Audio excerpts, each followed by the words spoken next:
오늘 말씀은 이사야 57장 14절로 21절까지의 말씀입니다.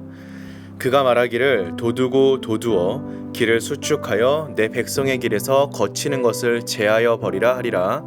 지극히 존귀하며 영원히 거하시며 거룩하다 이름하는 이가 이와 같이 말씀하시되 내가 높고 거룩한 곳에 있으며 또한 통회하고 마음이 겸손한 자와 함께 있나니 이는 겸손한 자의 영을 소생시키며 통회하는 자의 마음을 소생시키려 함이라.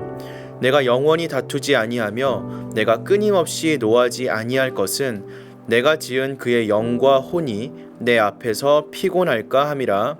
그의 탐심의 죄악으로 말미암아 내가 노하여 그를 쳤으며 또 내 얼굴을 가리고 노하였으나 그가 아직도 패역하여 자기 마음의 길로 걸어가도다.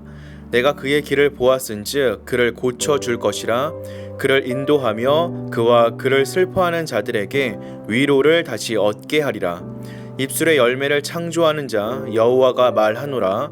먼 데 있는 자에게든지 가까운 데 있는 자에게든지 평강이 있을지어다. 평강이 있을지어다. 내가 그를 고치리라 하셨느니라.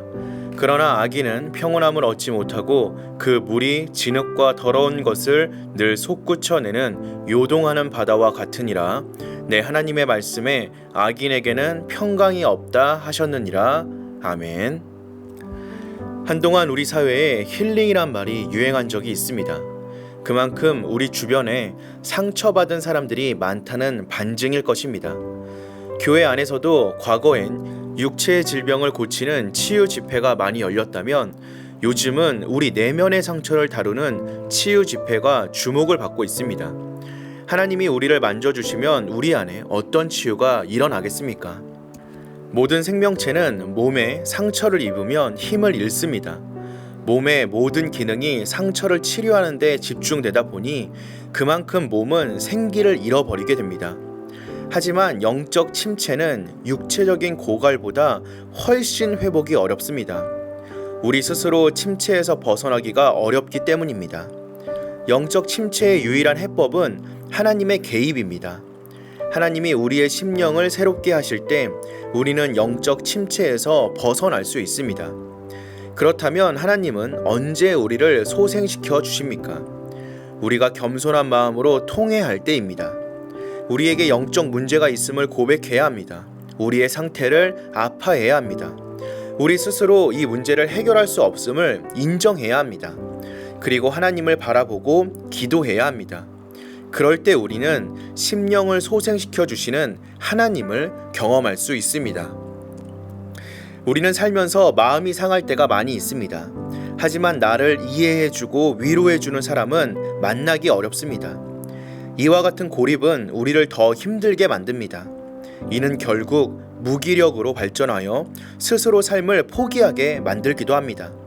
하지만 우리에게는 우리를 아시고 위로하시는 하나님이 계십니다. 하나님은 선지자 이사야를 통하여서 하나님의 위로를 전해 주십니다. 이스라엘은 죄를 지었습니다. 하나님은 그 죄로 인하여 그들을 징계하셨습니다. 그들은 자신들의 허물로 인하여 곤경에 빠졌습니다. 그런데 하나님은 그 곤경 속에 그들을 내버려 두지 않으십니다. 그들이 받고 있는 징계를 마침내 철회하시고 그들의 곤경을 제거하시며 그들의 상한 마음을 위로하여 주십니다. 우리가 부당하게 받은 고통뿐만 아니라 우리가 못나서 받은 어려움과 그로 인해 우리가 경험한 마음의 아픔까지도 하나님은 헤아려 주시고 위로하여 주십니다. 우리가 하나님의 자비를 통하여 경험할 수 있는 최상의 치유는 바로 평강입니다. 성경에 말하는 평강은 단순히 내적 상태만을 의미하지 않습니다. 우리가 살아가는 주변 환경과 그 안에서 맺는 온갖 인간 관계, 아울러 이 모든 것을 다스리시는 하나님과의 관계 속에서 경험하는 온전함을 평강이라고 합니다.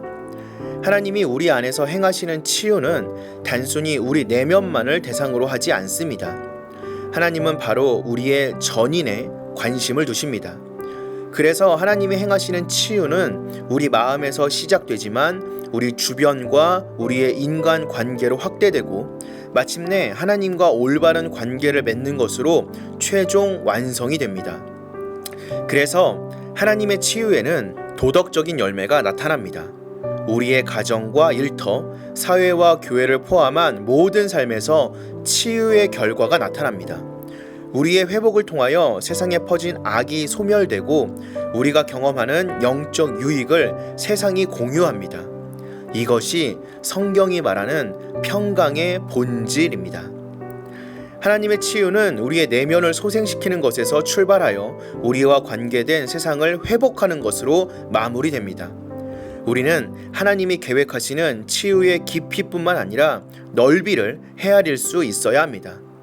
우리 안에서 시작되어 세상을 회복함으로 마무리되는 하나님의 치유를 날마다 경험하는 저와 여러분들 되시기를 주님의 이름으로 기도하겠습니다.